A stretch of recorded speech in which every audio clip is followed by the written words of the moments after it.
Alors vous avez Tribune Quotidienne ce matin qui nous emmène Bougane Gueye Dany, homme politique, opposant de surcroît, qui clairement a démontré que lui, il est là, il s'oppose. Ceux qui sont là pour gouverner, gouvernent. Ceux qui s'opposent, s'opposent. C'est ça aussi la démocratie. C'est d'accepter la différence. Voilà. Et c'est pour ça que la démocratie se fait avec la tête et non les autres parties du corps. Voilà, on ne fait pas la démocratie avec les poings ni les pieds. On fait la démocratie avec la tête de grâce. La matière grise et non la matière grasse. Donc de grâce. Ceux qui ne sont pas disposés ou disponibles ou aptes, vraiment, qu'ils nous pardonnent quoi. On fait on fait justement l'économie. Et je rappelle que la démocratie, mais c'est un droit universel. Ah oui, oui. Donc tous ces gens-là qui sont épris de démocratie, ils le sont, mais bien entendu, c'est un droit universel, c'est un droit de l'homme, hein, la démocratie. Oui. C'est un droit de l'homme. Bon, j'ai envie de voir Tribune Quotidienne, Tribune. Bon, d'accord. En attendant, vous avez Tribune devant vous. Voilà. En bas. Tout à fait. Oui. Tout à fait à droite en bas. En bas. Tout à fait à droite en bas. Voilà, c'est en bas. Tout à fait en bas. À droite. En bas. À droite en plus.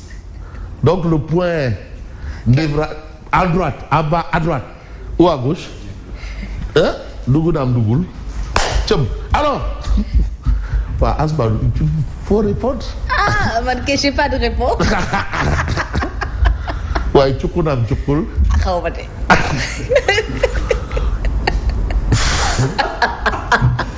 Vous êtes incorrigible. Il est incorrigible, Fabrice.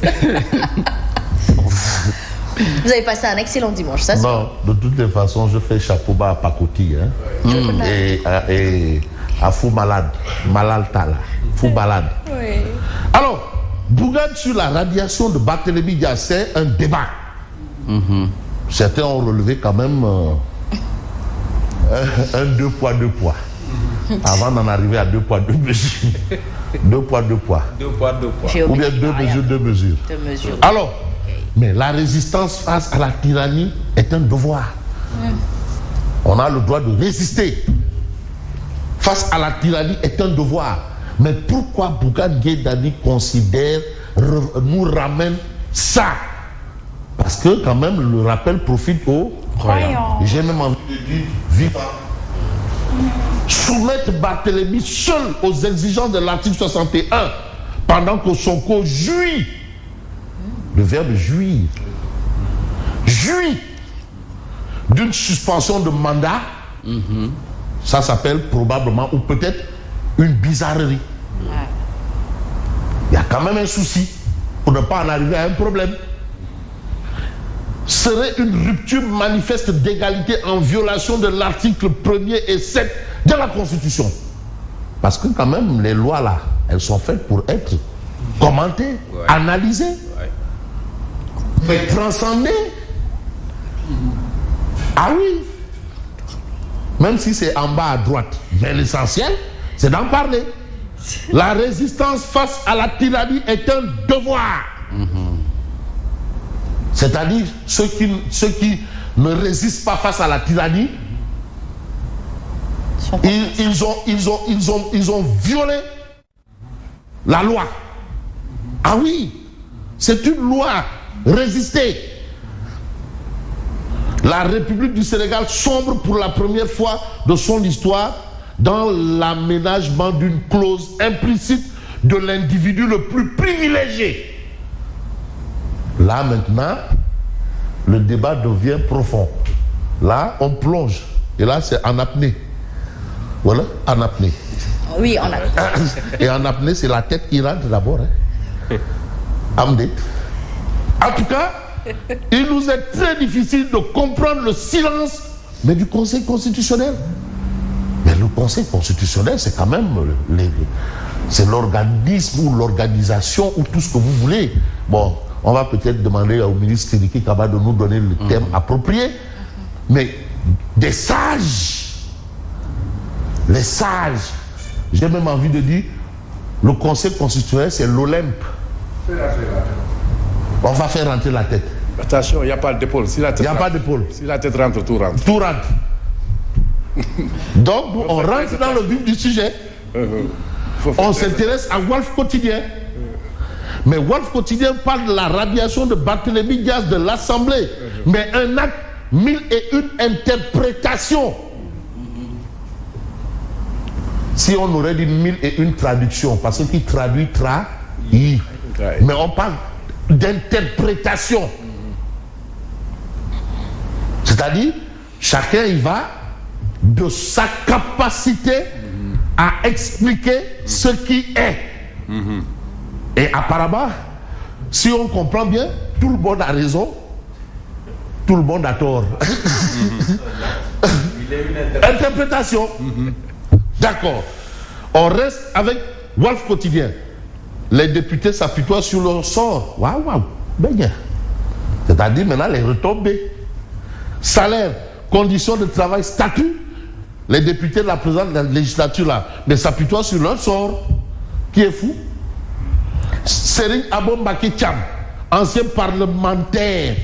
Lui, il soutient les députés sénégalais sont les moins bien payés de la sous-région. Et puis quoi encore? Ah bon? Ah, c'est lui qui dit il est où il a été député. Bon. Mais on reste avec Walf Quotidien qui parle d'une audience entre Diomaye et Ndiack Boundao. Karim Meïssa Wade, l'ami de Bambay, Farawad Ndiack, Ndiko Thioro Sarr, Boundao. Ah bon? Une poignée de main qui intrigue. Parce que quand même, on a vu, ça a circulé. Et je rappelle que ce sont les services bien indiqués qui ont fait fuiter l'image. Attention, hein. Personne n'est fou, hein. Bien de la barre. Bien indiqué. Donc il y a un acte voulu. De quel parti? Ah. Peut-être il y a un acte voulu ou un acte désiré. De quel parti? Vouloir et désirer, bon, ça fait deux. C'est intéressant, Fabrice. Ça émane d'où? Non, on peut juste comprendre. Vous vous souvenez d'une fameuse photo? Oui. Où il y avait Karim Wade et Barack Obama. Vous vous souvenez de cette histoire? Mais Bouba, je pose la question. Mais Bouba, Karim Wade aime faire dans le jeu d'influence. C'est pourquoi je pose la question. De toutes les façons, oui.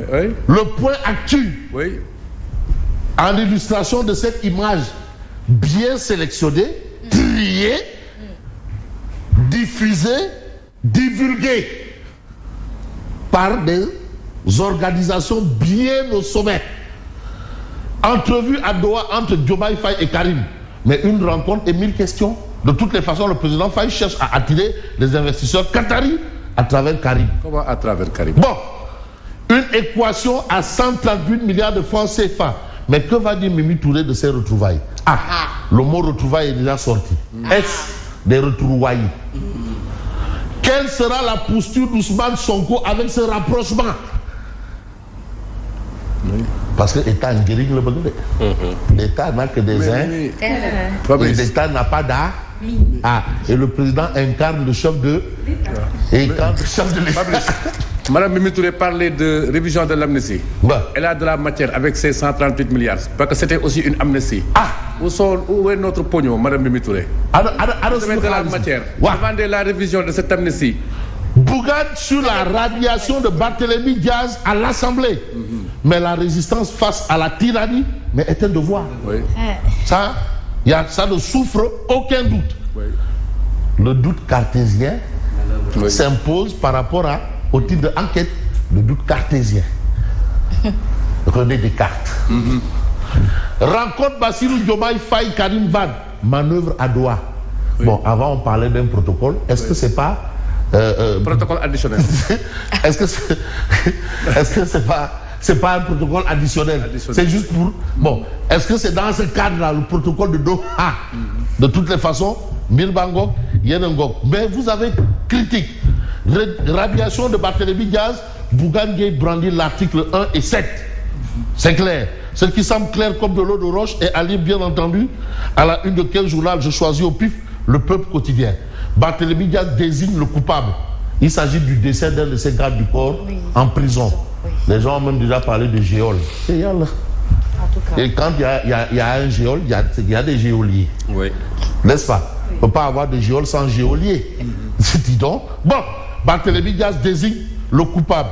Mais on va voir Odia pour terminer, hein, parce qu'Oumar Diakité lit quotidien une justice sélective des vainqueurs.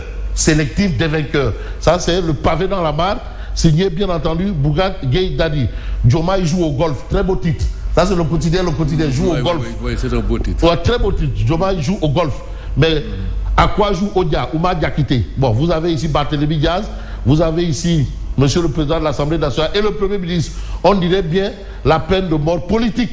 Ça lui pend au nez, en tout cas. Mais vous avez ici Dakar, Tahaou, Barthélémy Diaz, et ça c'est Khalifa Sall.